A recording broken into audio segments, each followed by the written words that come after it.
자, 만나서 반갑습니다. 저는 잠실파이만학원 고등부 부원장 오현욱입니다.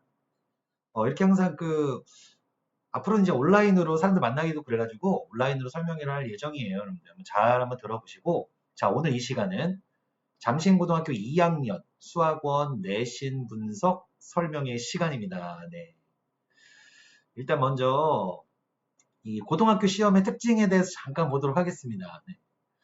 항상 이게 문제죠. 이 변별을 위한 킬러 문항이 다수 출제되다 보니까 문제가 뭐야? 안 하자니 4등급 나오고, 그지? 그렇다고 안 할 수도 없어요. 그러니까는 어쩔 수 없이 어느 수준 이상의 공부를 할 수밖에 없다. 포기하지 말자고요. 자, 쉽게 경험할 수 없는 복잡한 계산 문제도 항상 존재하고 있었고, 이러다 보니까 이제 이 정확성과 속도가 관건이죠. 시험 잘 보는 거랑 실력 좋은 거랑 조금 다른 문제거든. 창작 문제가 항상 존재하고 있습니다. 네, 개념 학습 잘 해봐야 됩니다. 자, 일단은 작년도 기준으로 한번 알아보려고 하는데요.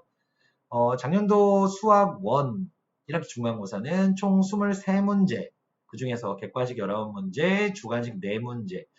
배점을 보면 75점과 25점이 되어서 주관식의 배점이 객관식 문제보다 다수 높다는 것을 알 수 있어요. 근데 있잖아. 그냥 높은 것뿐만이 아니라 이 4문제의 난도가 앞쪽에는 객관식 문제의 난도보다도 훨씬 낮다는 거야. 이게 이제 핵심입니다.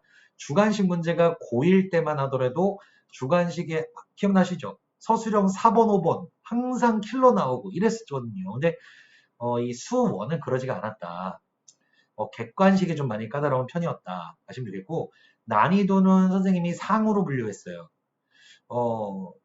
특별한 킬러 문항이 없음에도 불구하고 난이도가 상인 이유가 뭐냐?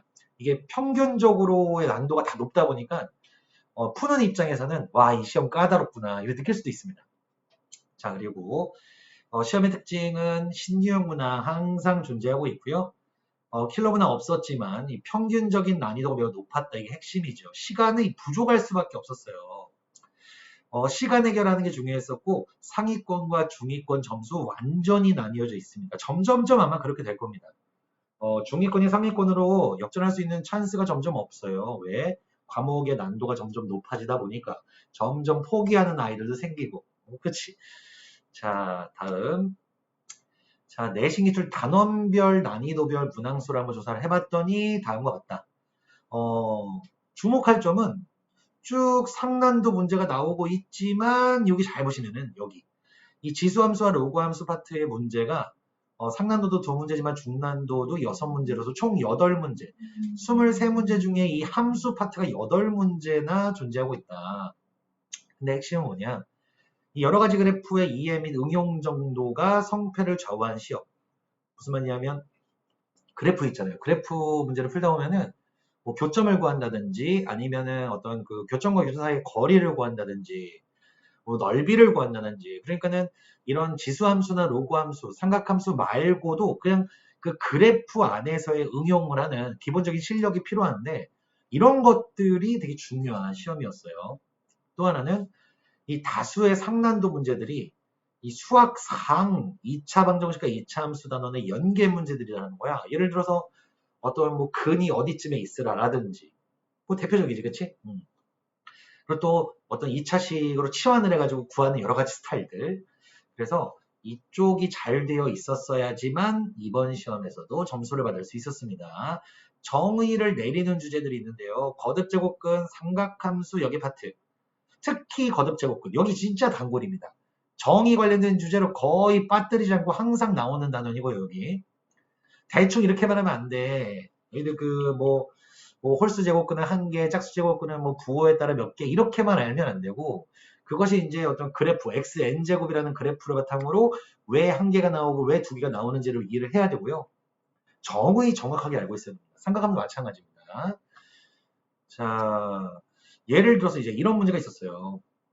보시면은요, 뭐 일단 복잡해 보이죠. 근데 핵심만 보면 집합 A가 사인 세타가 FK를 만족하는 이 K 값이 몇 개 있냐 물어보는 거거든. 사인 세타라는 값은 플러스 마이너스 1 및 포함해가지고 거기 사이로 왔다 갔다 하는 값일 거고, 우변 FK 이 K의 N제곱. 그러니까 이 말이 있잖아. 이게 거듭제곱금 정의와 관계되었다는 거 알겠어요? K의 N제곱이 어떤 값이 되는 그 K값. 그지? 네. 마찬가지야. 코사인도 어차피 이제 뿔마 1 사이. 뭐 이런 걸 얘기하는 거니까.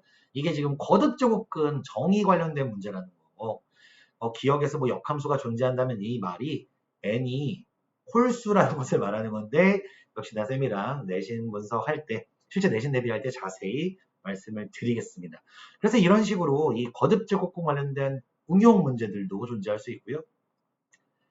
자, 이번에는 원의 방정식이죠. 네, 원의 방정식과 삼각함수 뗄래야 뗄 수가 없는 관계입니다. 반지름의 길이가 1일 때의 상황만 암기하는 식으로 공부하시면 안 되고 반지름의 길이가 몇이 됐던 간에 그 안에서의 이 PA, B를 좌표로 어떻게 세팅할 수 있는지 이게 2 코사인 세타, 2 사인 세타라는 세팅을 알고 아는 정도가 아니라 이해를 해야죠. 네. 이런 식으로 해서 푸는 문제가 되겠다.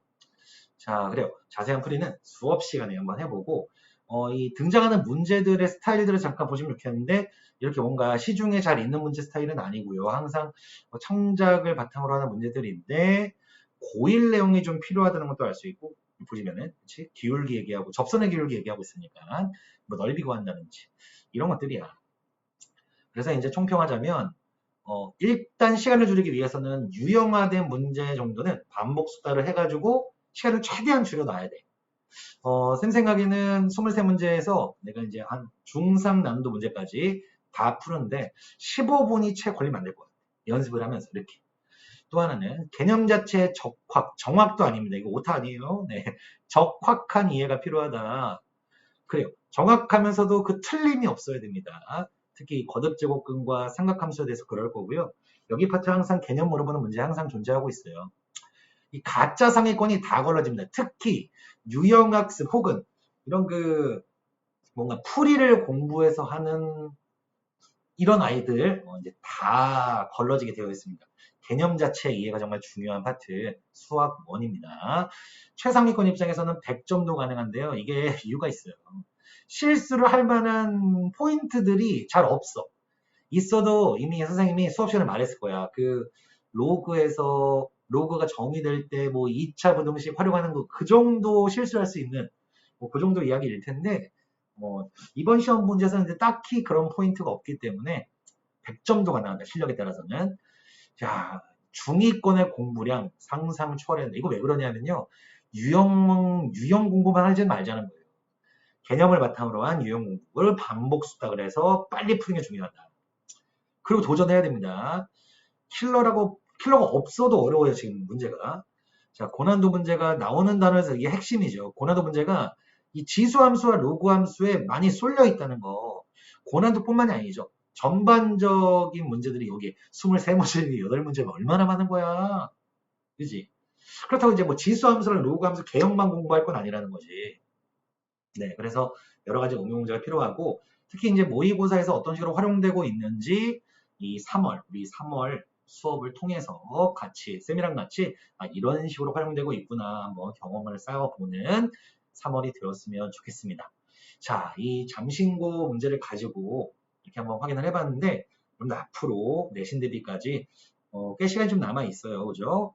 자, 남은 방학 기간 열심히 공부 더 하시고요. 앞으로 다가올 3월부터 선생님과 함께 모의고사 4점 분석에 대한 수업, 스키마 수업 같이 한번 해보도록 하겠습니다. 고생들 많이 했습니다. 감사합니다.